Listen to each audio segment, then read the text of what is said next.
we welcome back author Nealay Patel with a clever idea for using seed beads to embellish knitted wire. Welcome, Nealay. Thank you so much again for having me, Katie. Of course, and I love this idea for adding some different sculptural elements. It's a beautiful necklace. Thank you, yes, and I'm all about that fringe right now, so I was able to use wire to sculpt this necklace. I'm really excited to show you the tip and technique behind it. Great, I can't wait. Yeah, so let's just jump right in. Okay. All right, so the first thing I want to do is create the structure of this necklace, and you see that the loops are graduated, and so that's the first thing that we'll be doing, and we simply do that with a piece of wire. So, does it matter what size gauge you're using for this? I would prefer probably 22 gauge, I think. Okay. It would be the easiest to slide in, and it still retains its structure. Perfect. So yeah. And you could really use any color you want. You could use contrasting colors, or you could match. Absolutely. And the fun thing is it hides anyways into the beadwork, and so you really don't even see it. So it becomes a clever little trick that I like to use. Yeah, so to a piece of wire that's roughly about 8 inches, between 6 and 8 inches, I'm actually going to go ahead and just put a simple loop at the end. Okay. That'll help to stabilize it. You could either do a P-shaped loop or a full-on simple loop. Doesn't matter, because it's going to hide anyways. So it doesn't have to be perfect. Exactly. So that's sort of step one. Now, we're using knitted wire, of course, and so this is already pre-cut to a yard length, which makes it easy to some Easy to capacity. remember. Definitely. So we can pick out our center, and we can start either with our center loop, which I've already made a simple loop at one end, so I don't want to do that because then I can't put my other loops on the other side. Sure. So I'm going to actually measure out, roughly 6 inches and start from there.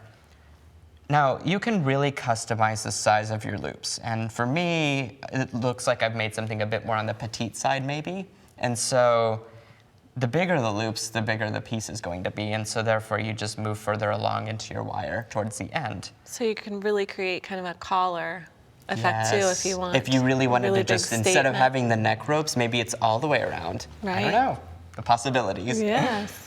Okay, so here I just threaded it right through the silver silk, no issues. It's like filigree. You could just pass, your beadwork or your woven components, maybe the wires, right through it without any issues. And once I do that, I'm gonna actually put on a bead. Okay. Doesn't matter what bead, again, it's all customizable. So here I just use a roughly 10 millimeter bead. Our first loop is the shortest, and so what I'm gonna do, I like to eyeball. Me too. Like chefs, Definitely. It's one of those things that's really, as long as it's mirrored on the other side of the piece, it really doesn't matter. So here I can just pass my wire through to create that loop. Here I kind of made the step out that already has most of my loops finished. And so as you can see, I start out with my smaller loop, and then I placed a bead clip towards the middle of the wire so that I have this little piece to work with here. So I'm gonna put on a bead. Okay. And I'm gonna finish out with my last loop. Now it looks like it's about right here for the size. And So every time that you're passing it through the knitted wire, do you have to bring the loop to it? Do you know what I mean? Like this piece here, you're just folding around. Yes. And then poking your wire through. So it's kind of threading it through. Yes, absolutely. Just like a chain, maybe? Right. A piece of chain. All right, so I made my last loop, and I'm gonna actually slide it down all the way on my wire. Now I cut myself with a pretty generous piece. Of course, you guys don't have to, but I like to have that bit of extra just in case I mess up. Sure. Better safe than sorry. Yes, absolutely. I'm actually gonna clip it about a ½ inch away. Okay. It looks like it's still a little bit big, so you know what I'm gonna do? I'm gonna cheat. I'm gonna take it down. Make your loop a little smaller. Yeah. Don't tell anybody though. Okay. All right, and then I'm gonna make my simple loop at the end. Okay. And just lean back a little and we'll be able to see your hands really perfectly. Yes. There we go. All right. There it is. As you can see, they're kind of compact together. So what I'm actually gonna do is fold it up into so you start making kind of smiley a U shape. There you go. So now we can get started with our stitching. So here I just have a comfortable length of thread threaded on my needle, and I'm going to use 11O seed beads and some 8O seed beads and 15 O's and some drop beads for a little bit of texture, because I like texture. So I've passed my needle down through the beginning part of the loop. As you can see. Now, sometimes I like to use bead clips to help keep things in place, so we'll clip that in place. Great. All right, and I'm going to pick up a 8-0, 2 11-0s, a 15-0, whoops. That's a great tip too for always picking up with your needle. I know people who have been beading for a long time, they know that, but when people are getting started out, it can be hard to remember Especially you those just want to little pick them up. 15-0 beads, like you Right. can't really, Yeah. for me it's very difficult to pick those up otherwise. So after my 15-0, it's gonna be a drop bead, and then another 15-0, 2 more 11-0s. This is sort of gonna become a pattern. Okay. Great. Oh, you know what? I strung on too many, so I'm going to backtrack here. I'm actually going to, after my drop bead, pick up an 11-0, and then I'm going to go up through my,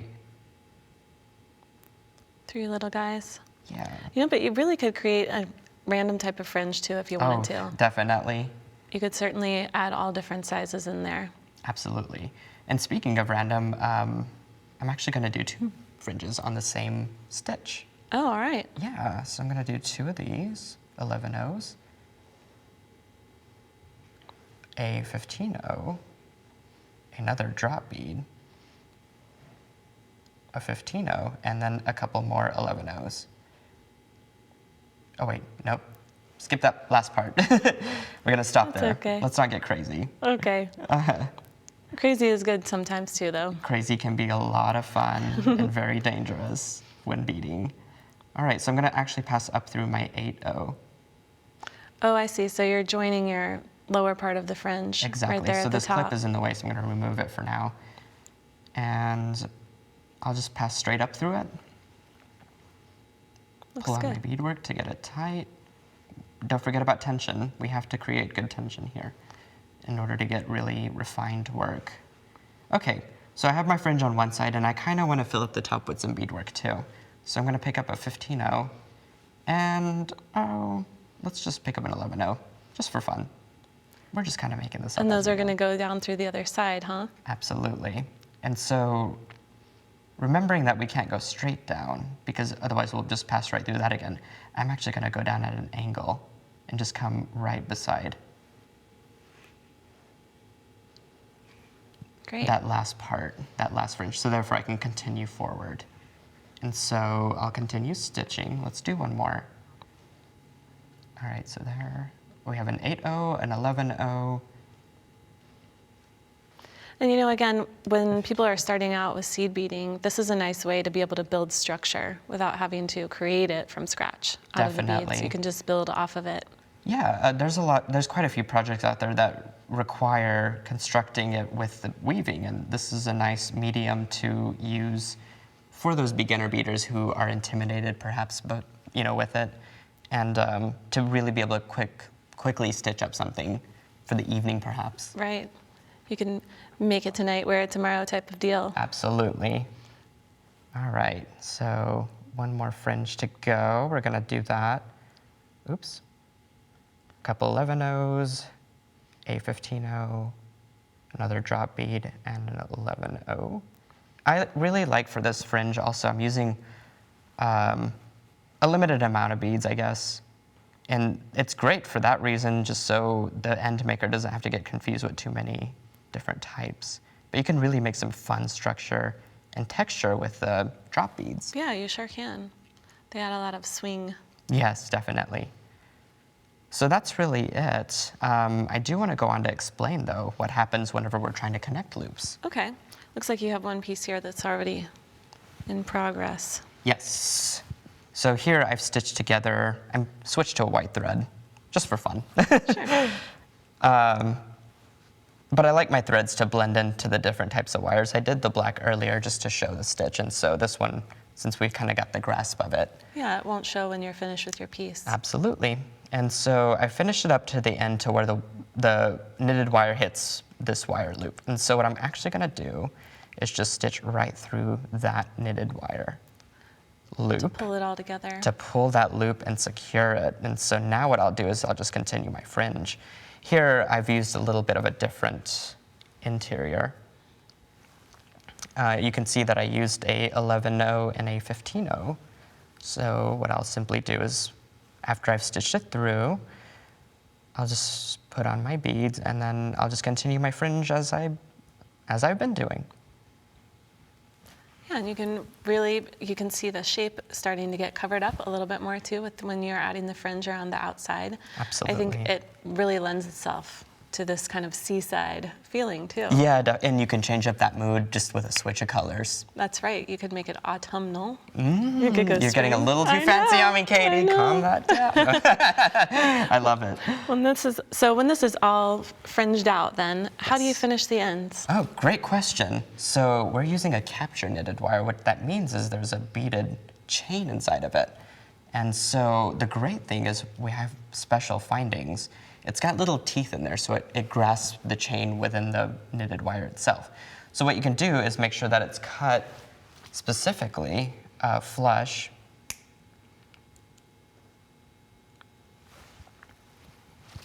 Kind of pinch in the ends just to get it kind of cleaned up and nice. And then you could actually just push it right through. Then you're gonna take your chain nose pliers and you can actually just give it a very soft squeeze to secure it. Perfect. It's got a loop on there already, so what you can do is take your jump ring. Here, I'm just gonna open it up with my chain nose. Whoops.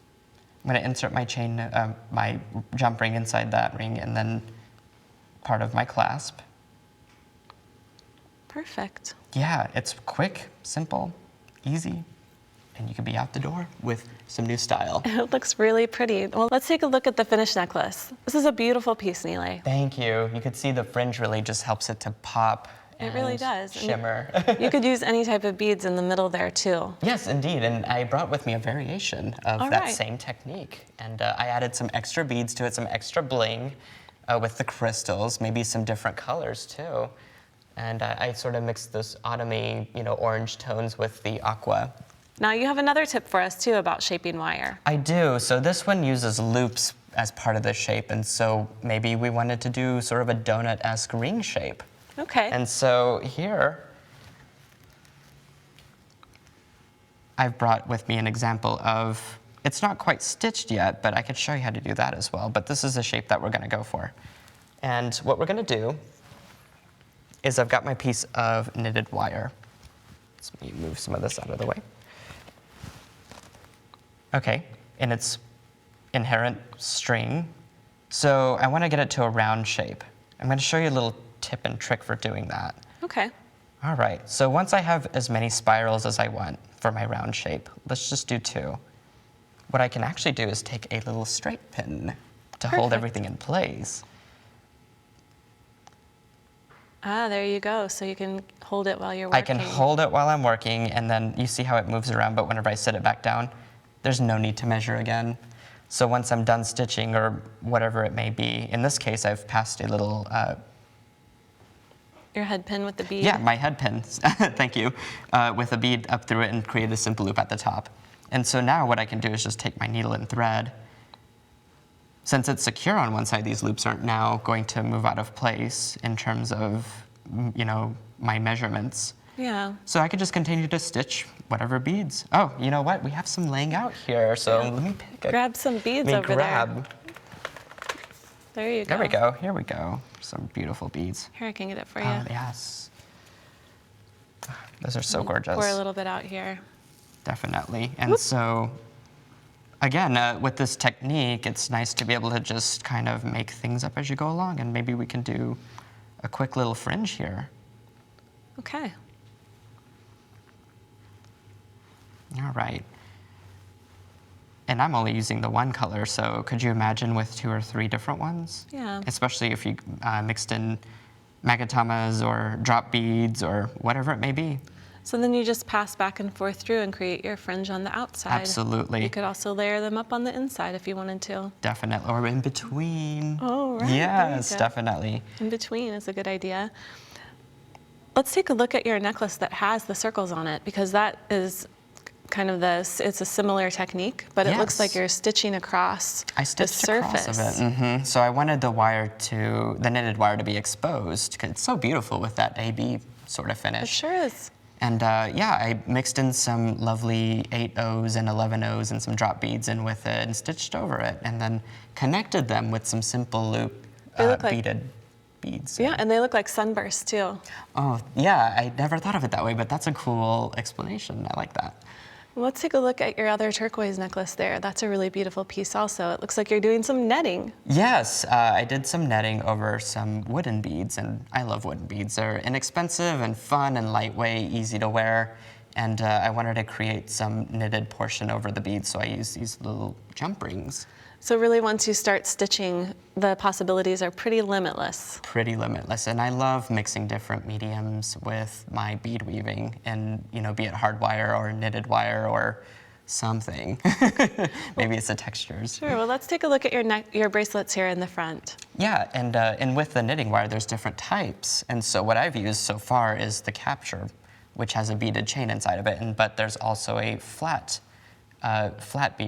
knitted wire, that we can stitch as well. And this technique that I showed you could also translate into the flat knitted wire, especially for, again, a beginner level beader. Right.